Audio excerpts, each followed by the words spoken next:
Nous avons eu ici à Marseille le lancement en fait avec les ministres des Affaires étrangères de l'Union pour la Méditerranée. On voit bien qu'il y a exit le processus de Barcelone, bienvenue à l'Union pour la Méditerranée, et vous avez des projets très clairs, très précis, qui doivent fabriquer l'Union pour la Méditerranée.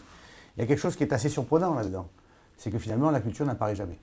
Et pourtant, quand il y a un jumelage entre deux villes, ben c'est toujours le plus facile, c'est la culture. Parce que c'est ce qui rassemble le plus facilement les peuples, et c'est quelque chose d'essentiel. Alors, j'avais proposé au président d'apporter une contribution supplémentaire dans ce territoire qui était un peu pas en friche, puisque en fait il y a une hyperactivité, mais comment essayer peut-être d'avoir une politique culturelle commune sur l'Union de la Méditerranée. Et c'est la raison pour laquelle il a demandé au Premier ministre de créer le Conseil culturel de l'Union pour la Méditerranée, donc il va me confier à la présidence, dont le but est effectivement de susciter toutes les initiatives publiques ou privées qui permettent de fédérer, de lancer. Alors je dis à vos amis du CNCA qui sont ici à Marseille aujourd'hui, bienvenue à Marseille, même s'il ne fait pas très beau, le cœur est chaud. Bienvenue à Marseille, merci pour votre Assemblée Générale ici à Marseille. Et si vous êtes ici à Marseille, c'est qu'aussi à Marseille, même Marseille est une ville qui a été choisie pour la France, pour être la capitale européenne de la culture en 2013.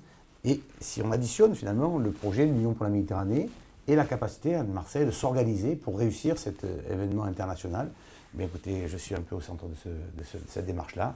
Et bienvenue à vous tous qui, quelque part, portez toute la culture méditerranéenne sur vos propres rives avec des initiatives publiques ou privées.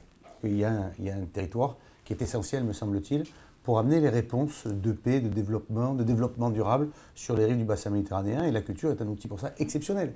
Et donc, on va créer une structure, c'est une structure franco-française qui s'inscrit dans une interministérielle avec des représentants de tous les ministères concernés, avec des personnalités qualifiées qui vont venir apporter une contribution à cette réflexion pour faire des propositions à Barcelone ou à Bruxelles. Marseille, on sait tout faire, on fait de tout, on est reconnu en tant que tel, avec notre diversité, avec nos qualités et nos défauts, mais je crois qu'on sait tout faire. Mais que cette liberté culturelle, avec cette capacité d'action, ne donne pas forcément une ligne politique, une stratégie ou une ambition. Et là, on est en train de fédérer un peu tout ça. Dans le cas de Marseille-Provence 2013, eh bien, on doit faire peut-être la même chose, on va essayer en tout cas, et faire des propositions très concrètes pour la France et pour l'Union pour la Méditerranée. Vous avez au niveau de l'audiovisuel, si on parle du bassin méditerranéen, on voit bien qu'il y a, enfin, entre l'hertzien, la TNT, le satellite, on a quand même des modes d'émission qui sont, et de réception qui sont énormes. Si on rajoute avec tout ce qu'on peut faire par le net, on se rend bien compte que de toute façon la liberté est totale. Et donc on a la nécessité, me semble-t-il, de faire en sorte quels sont peut-être les enjeux du message culturel que l'on peut envoyer, peuple du Nord, peuple du Sud, peuple de l'Est, ou quelles sont les collaborations que l'on peut faire dans le rappel historique de ce qui s'est passé sur les rives du bassin méditerranéen. On peut remonter peut-être jusqu'aux Romains, aux Grecs, mais en tout cas on peut se rendre compte là à quel point nous avons des racines qui sont communes, et ça peut être très intéressant d'ailleurs pour les pays du Nord, qui eux-mêmes ne se sentent pas européens, ils se rendent compte à quel point quand même c'est cette Mare Nostrum qui est le berceau des civilisations.